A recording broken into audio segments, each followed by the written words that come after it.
Hello, friends. The 1,047 days of the war between Russia and Ukraine continues. Today, the Ukrainian armed forces began an offensive in the Kursk region.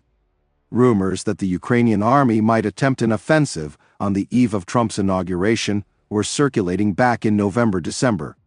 The goal is obvious, and for the most part, it is political, not military, to show the United States that the Ukrainian armed forces can achieve success on the battlefield, and therefore the thesis that Ukraine will inevitably lose the war if it continues is incorrect. And therefore, it is necessary to continue to support Kiev and not make concessions to Russia. By the way, Trump's future special envoy Keith Kellogg is scheduled to arrive in Ukraine in the coming days. Therefore, it is possible that the activation of the Ukrainian armed forces is also connected with this visit.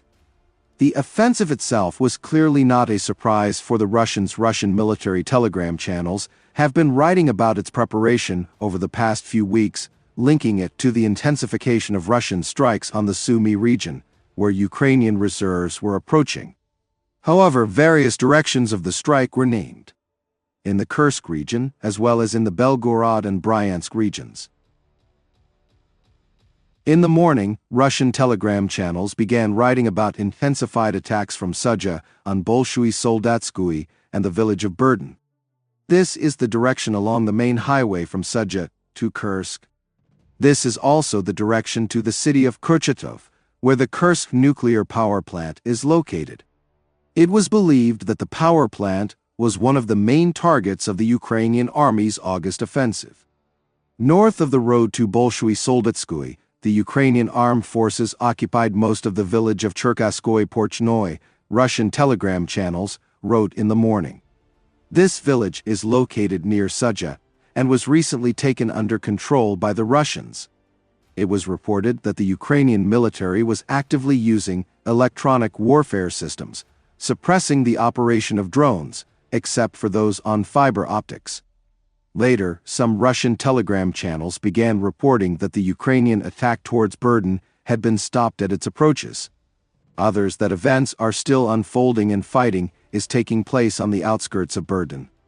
There were also reports that on the western flank of the Ukrainian bridgehead, attacks by small forces on Dar Ino and in the direction of Novoivanovka, recently lost by the Ukrainian armed forces, as well as in the direction of the border Tetkanu, have intensified.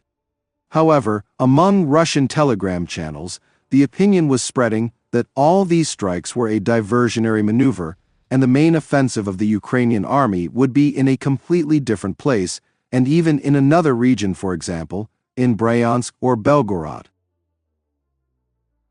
It is interesting that, unlike the summer offensive of the Ukrainian armed forces in the Kursk region, when the Ukrainian authorities remained silent for a very long time, now they confirmed the fact of the offensive almost immediately. In particular, the head of the president's office Yermak wrote about it.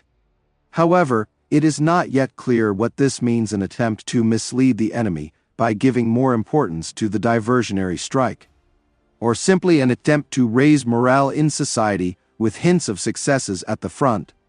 By the way, one of the key Russian military leaders, Deputy Minister of Defense of Russia Yevhenii, arrived in Kursk, which he reported this morning. Incidentally, as reported by Russian telegram channels, the Russian army has also launched an offensive in the Kursk region. In particular, the Russians are attacking in the area of Ruskoye Porchnoy and Malaya Lakhnia. And Ukrainian sources report an attack by Russians from the Kursk region in the direction of the Ukrainian border. According to the Ukrainian General Staff, today there were the most clashes in the Russian region, 42, 12 of which are still ongoing. However, in the evening report, the Kursk region is mentioned as one of the last, and no comparison with other sections of the front is made. That is, the General Staff did not focus on this topic. Also, by the evening, the presidential office has not commented on the topic anymore. Ukrainian telegram channels do not report anything on this matter.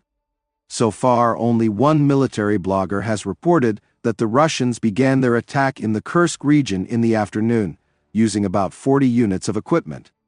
Russian telegram channels are also writing about Russia's advance in the Makhnovka area, southeast of Sudzha. As for the Ukrainian attacks, there are also scattered reports. The Russians are writing that fighting is still taking place on the border between the Sudzha and Bolshui-Soldatskoye areas along the main highway to Kursk.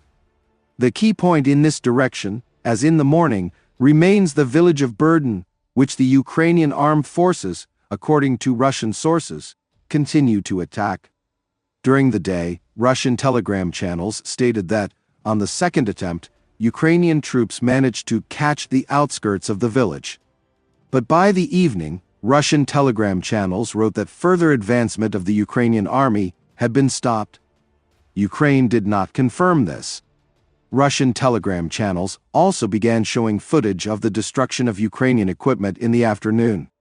It is alleged that she took part in the attack on Burden and other villages. In general, events are developing, and it is too early to draw any conclusions. It is also unclear what real frontiers the new Ukrainian offensive has reached. There is little video with objective control. But, according to the first data, there is no information about major advances by the Ukrainian armed forces. In this regard, the Russians continue to admit that there was a diversionary attack and the main one will follow somewhere else. At the same time, it is obvious that in order to achieve even the political goals of the offensive, not to mention the military goals, its result must be much greater than the capture of several more Kursk villages.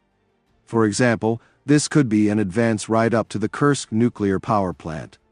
But it is still unknown whether Ukraine has the forces for such a deep breakthrough. Also, a separate question is how the transfer of reserves of the Ukrainian armed forces for an offensive on Russian territory will affect other sections of the front, especially where the Russians are now actively attacking. Friends, this channel exists solely thanks to your support. If you have the opportunity and desire to support the channel, I will be very grateful to you. I also want to ask you to leave comments. This helps promote the channel. Thank you very much and see you in the next video.